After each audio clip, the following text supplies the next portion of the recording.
ne Haji Sutaisoliwa wali n'abalala naye ffenna bwe twamala ne tugabana ne tugala ati bwe genda okimire ojja Sesimba, genda okimire Amisi Kakoma, genda okimire Medi Sebuliba, oleete nniya buli omu abeeko gakimira.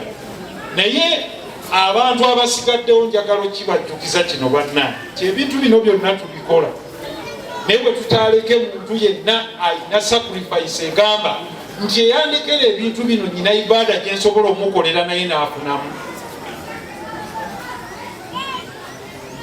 nyina kyenyinza omukolera naye naafunako.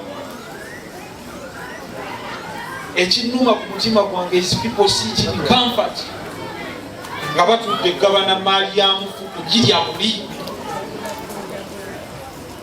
nga teri ayinza kumulowoozaako kuga nti mukadde wange yakola bino byonna, nsobola okuteekateeka okukola enteekateeka naye naafunayo kumuloba yijja. Bw'aba yali ateekateeka kugikola nga tagikoze, tusobola okugjamuko kino tugaa tumukolere kuyijja naye agaba n'embeera, oba tumuzimbire omuzikiti, oba tusigulule abantu ku lulwe, oba tukole edduwa efaananako bweti nga tusabira ye. Nze mukadde wange abantu bangi bajja wano ne beewuunya ekitabo kye tusoma, ate tukisoma lwa kinyumo, lwa ndagaano mukadde waffe ze yalina n'abakadde baabwe abo.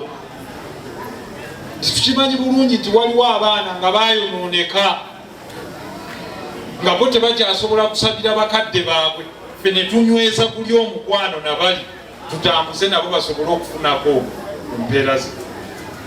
Nkubiriza abaana b'omulembe guno abaliwo n'abantu abakulu abasigaddewo nti mukwate buli kisoboka mukolere abafu bwe mwasimbako omusingi okubaawo kati nabo mubajjukire ku ibaada, kubanga nammwe gye bali wallahi gye mugenda okulaga.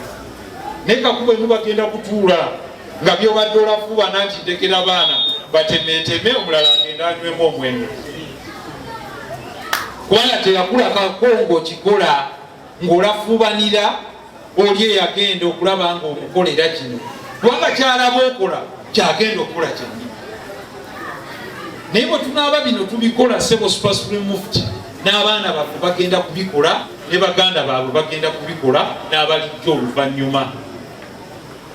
Era ekyewuunyisa ono buli Mwarabu gwe twagambanga nti engaga nti nange olumala wano ngenda ku Masjidi Aisha ku Kimiraani bakadde nga bo bakimanyi bulungi bakiteeka mu mutwe nti ali awo asooka kulowooza ku muki. Nefe abantu batuula ne bagabana Emaali ne bakwera mu lubuto nga tebalowoozezaako ga nti naye oli alaaja naali wansi ye tumulowoozezaako. Tutegeeragana oba abantu ne bazimba emizikiti nga tebalowoozeza kuga nti akitaffe oba nnyaffe oba muganda waffe gye tuyinza mukolera kye kinaamuweereza empeera ez'olubeerera, kubanga buli bw'otunuulira se omukadde waffe bano nga bavuddewo ku front line abaddako abaani. Lwaki abantu tebajjukira nti okufa katala oba kyabuwaze nga buli omu agenda kikombako? Lwaki buli bwe weebaka tolowooza n'oga nti nzaddako? Kakati buli bw'olowooza nti gwaddako jjukira nnyo ono agenze omulaajanire nnyo omukolera ebimuyamba, kubanga gyali nawe byokolaki. So mukama wange obuganda bwange bukomyawo, nsaba buli omu atuuka ali munne amutoolere salaamu amugaye ngenda kukyusaamu, ngenda kulowooza ku bansookayo